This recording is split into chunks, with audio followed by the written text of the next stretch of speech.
देखिए कितना बढ़िया ये मैसूर पाक बन गया है। कलर भी देखिए कितना बढ़िया इसको आ गया है। और खाली कलर ही नहीं तो आप यहाँ पे देख सकते हैं ये मैसूर पाक को कितनी बढ़िया जाली भी आ गई है। अंदर से भी देखिए कितना बढ़िया ये लग रहा है। अब बाजार से मैसूर पाक खरीदने की बिल्कुल भी जरूरत नहीं है, क्योंकि ये रेसिपी को आप स्टेप बाय स्टेप फॉलो कीजिए और बाजार जैसे मैसूर पाक का स्वाद आप घर पे ही लीजिए। और अगर आपने अश्विनीज किचन को अभी तक सब्सक्राइब नहीं किया है तो ज़रूर सब्सक्राइब कीजिए, लाइक कीजिए, शेयर कीजिए और हाँ, बेल आइकन को प्रेस करना मत भूलिए। आप अश्विनीज किचन को फेसबुक, इंस्टाग्राम और ट्विटर पे भी फॉलो कर सकते हैं। यहाँ पे ये मैंने बेकिंग टिन लिया है, इसमें ही हम मैसूर पाक बनाने वाले हैं, तो इसको हम थोड़ा सा घी लगा के लेते हैं। ये बेकिंग टिन को हमने घी लगा दिया है। मेरे पास ये पर्चमेंट पेपर था जिसको मैंने ये टिन के साइज में कट कर लिया है। अब इसे हम अंदर रख देते हैं। इससे क्या होगा, मैसूर पाक कट करते टाइम ये टिन को स्क्रैचेस आएंगे नहीं। अब इसे हम बाजू में रख देते हैं। गैस चालू कर देते हैं। यहाँ पैन में मैंने 1.5 कप शक्कर डाल दी है। 1.5 कप शक्कर के लिए ये 1 कप पानी हम डालेंगे। गैस की फ्लेम मीडियम पे ही है। अब ये शक्कर को पानी में पूरी तरह से मेल्ट होके ये पानी को अच्छे से उबाल आने देना है। आप यहाँ पे देख सकते हैं ये पानी में शक्कर पूरी तरह से मेल्ट हो गई है और ये पानी को अच्छे से उबाल आना चालू हो गया है। हमें इसकी एक तार की चाशनी बना के लेनी है, इसलिए हमें ये मिक्सचर को और 10-15 मिनट अच्छे से उबाल के लेना है। एक तार की चाशनी बन रही है तब तक हम ये दूसरे गैस पे ऑयल और ये घी को कंबाइन गरम करके लेते हैं। यहाँ पे ये 1 कप सनफ्लावर ऑयल और ये 1 कप देसी घी हमने लिया है। आप चाहे तो देसी घी की जगह पे डालडा भी ले सकते हैं। गैस चालू करके हमने गैस को लो फ्लेम पे ही रखा है। आप यहाँ पे देख सकते हैं ये घी ऑयल में मेल्ट हो गया है और उसी के साथ ये मिक्सचर भी गर्म हो गया है। और ये ऑयल घी का मिक्सचर हमें गर्म ही चाहिए, इसलिए ये मिक्सचर को गर्म रखने के लिए ये गैस को लो फ्लेम पे चालू ही रखना है। लगभग 10-15 मिनट हो गए हैं हमें ये शुगर सिरप को उबालते हुए। और देखिए अब इसकी एक तार की चाशनी बन गई है। अब ये चाशनी को और हार्ड न करते हुए गैस की फ्लेम पूरी तरह से तुरंत लो करनी है। यहाँ पे ये 1.5 कप बेसन यानी ग्राम फ्लावर मैंने अच्छे से छान के लिया है। अब इसे हम ये चाशनी में डाल देते हैं। अब ये बेसन को हमें ये चाशनी में एक 5 मिनट अच्छे से मिक्स करके लेना है। और ये मिक्सिंग प्रोसेस हमें एकदम फास्ट करनी है, क्योंकि ये बेसन की गुठलियाँ ये मिक्सचर में बिल्कुल भी रहनी नहीं चाहिए। और समझ लीजिए अगर ये मिक्स करते टाइम आपके बेसन की कुछ गुठलियाँ बाकी रह भी गई तो चिंता करने की बिल्कुल भी ज़रूरत नहीं है, क्योंकि जब हम इसमें घी और ऑयल का मिक्सचर डाल देंगे तब ये गुठलियाँ निकल जाएंगी। ये देखिए ये बेसन चाशनी में अच्छे से मिक्स हो गया है। अब इसमें डालेंगे ये 1 पिंच इतना येलो फूड कलर। ये ऑप्शनल है, आपको अगर चाहिए तो ही इसमें डालिए। और उसके साथ ये डाल देंगे ये ½ टीस्पून बेकिंग पाउडर। इन दोनों चीज़ों को अच्छे से मिक्स करके लेते हैं। आप यहाँ पे देख सकते हैं बेकिंग पाउडर डालने से ये बेसन का मिक्सचर एकदम से फूल गया है और एकदम हल्का भी हो गया है। अब गैस की फ्लेम मीडियम कर देते हैं। देखिए ये बेसन के मिक्सचर में से ऐसे बबल्स आना चालू हो गया है। अब इसी स्टेज पे ये गरम ऑयल और घी का एक बड़ा चम्मच हम ये मिक्सचर में डाल देंगे।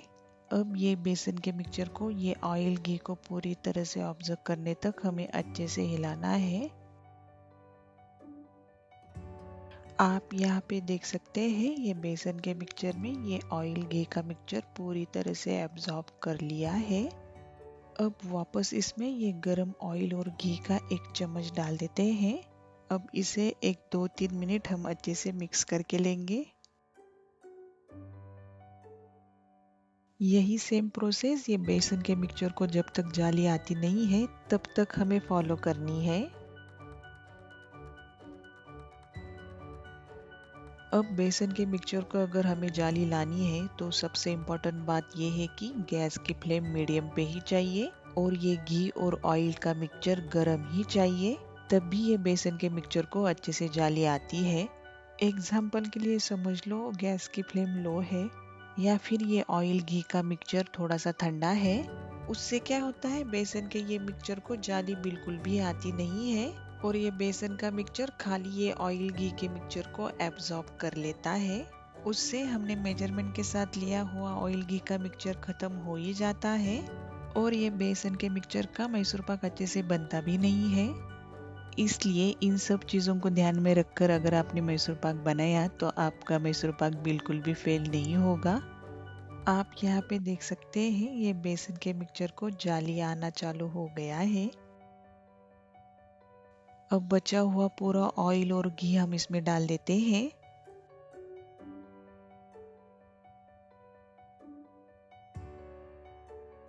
आप यहाँ पे देख सकते हैं ये बेसन का मिक्सचर अब ऑयल और घी को एब्जॉर्ब नहीं कर रहा है, लेकिन फिर भी ये बेसन के मिक्सचर को ये ऑयल घी में हमें और 2-3 मिनट अच्छे से भून के लेना है। ये बेसन के मिक्सचर को जाली अच्छे से आ गई है, लेकिन फिर भी ये मिक्सचर अभी भी कच्चा लग रहा है। इसलिए ये बेसन का कलर हल्का सा चेंज होने तक इसे ऑयल घी में अच्छे से भून के लेना है। लेकिन एक चीज का ध्यान रखिए, ये जो जाली है ये बिल्कुल भी ब्रेक होनी नहीं चाहिए। इसलिए ये मिक्सचर को स्पून से एक ही साइड से ऐसे मिक्स करके लेना है। बेसन के ये मिक्सचर को ऑयल घी में अच्छे से पका के लेना ही है, नहीं तो मैसूर खाते टाइम ये बेसन का रॉ टेस्ट आता रहता है और उसी वजह से ये मैसूर पाक की टेस्ट भी कड़वी लगने लगती है। लगभग 3 मिनट तक हमने ये बेसन के मिक्सचर को ऑयल घी में अच्छे से भून के लिया है और देखिए ये बेसन को हल्का सा ब्राउन कलर भी आने लगा है। अब इस स्टेज पे ये गैस की फ्लेम हम तुरंत बंद कर देंगे और बिल्कुल भी देर न करते हुए हम ये बेसन के मिक्सचर को ये टिन में डाल देंगे।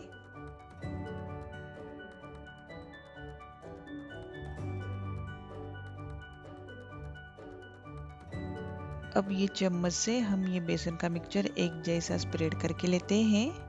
आपको लग रहा होगा कि ये बेसन के मिक्सचर में ये ऑयल घी ज़्यादा हो गया है, लेकिन ऐसा बिल्कुल भी नहीं है, क्योंकि ये बचे हुए गरम ऑयल घी में ये बेसन का मिक्सचर और ज़्यादा अच्छे से पक जाता है और इससे ये मैसूर पाक का कलर भी एकदम बढ़िया आता है। अब ये मैसूर पाक के मिक्सचर को हम एक 10 मिनट के लिए ठंडा होने देते हैं। 10 मिनट हो गए हैं और ये मैसूर पाक का मिक्सचर थोड़ा सा ठंडा हो गया है। अब हम तुरंत इसके पीसेस बना के लेते हैं। हमें ये मिक्सचर को पूरी तरह से ठंडा होने नहीं देना है। ये मिक्सचर थोड़ा सा गर्म रहते ही हमें इसके पीसेस बना के लेने हैं। अब एक 30 मिनट्स के लिए हम इसे ठंडा होने देते हैं। 30 मिनट्स हो गए हैं। मैसूर पाक का ये मिक्सचर ठंडा हो गया है और इसके ऊपर हमने मार्किंग भी कर लिया है। अब इसमें जो ज़्यादा ऑयल घी है उसको हम बाउल में निकाल लेते हैं। ये ज़्यादा ऑयल घी के मिक्सचर को आप जरूर निकालिए, क्योंकि इसकी वजह से ये मैसूर पाक ऑयली होने के चांसेस रहते हैं। ये मैसूर पाक में से हमने एक्स्ट्रा ऑयल घी का मिक्सचर निकाल दिया है। अब इसे हम ये ट्रे में निकाल लेते हैं। ये मैसूर पाक के पीसेस बनाने के लिए हमने इसके ऊपर पहले ही मार्किंग कर लिया था। अब इसी मार्किंग के ऊपर ये नाइफ रख के हम इसके पीसेस बना के लेते हैं। अब बचे हुए मैसूर पाक के हम हाथों से पीसेस करके लेते हैं। देखिए कितना बढ़िया ये मैसूर पाक बन गया है। कलर भी देखिए कितना बढ़िया इसको आ गया है। और खाली कलर ही नहीं, तो आप यहाँ पे देख सकते हैं ये मैसूर पाक को कितनी बढ़िया जाली भी आ गई है। ये देखिए हमने ये लगभग पूरे मैसूर पाक के पीसेस करके लिए हैं। अब मैसूर पाक को हम ये प्लेट में अरेंज करके लेते हैं। आपको मैं ये मैसूर पाक का नज़दीक से टेक्सचर दिखाती हूँ। देखिए कितनी बढ़िया जाली ये मैसूर पाक को आ गई है। अंदर से भी देखिए कितना बढ़िया ये लग रहा है। अब बाजार से मैसूर पाक खरीदने की बिल्कुल भी ज़रूरत नहीं है, क्योंकि ये रेसिपी को आप स्टेप बाय स्टेप फॉलो कीजिए और बाजार जैसे मैसूर पाक का स्वाद आप घर पे ही लीजिए।